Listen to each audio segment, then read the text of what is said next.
د میدان وردګ ولایت اوسیدونکي وایي چې د هیواد د خپلواکۍ 4مه کلیزه یې په پوره خوښۍ او احساساتو سره ونمانځله.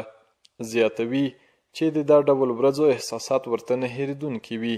په وینا یې د دغې ورځې خوښي ورته ځکه زیاته ده چې د شهیدانو د وینو په برکت لاسته راغلې.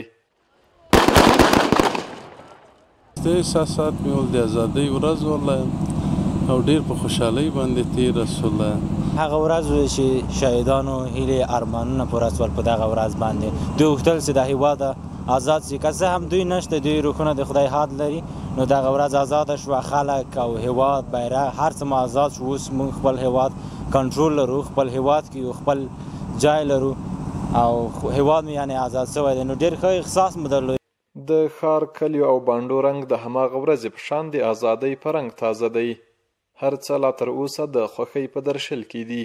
د دې ولایت اوسیدونکي وایي چې د هېواد آبادولو لپاره تر ټولو ښه فرصت په لاس ورغلی او ودانول یې د ټولو مسؤلیت بولي.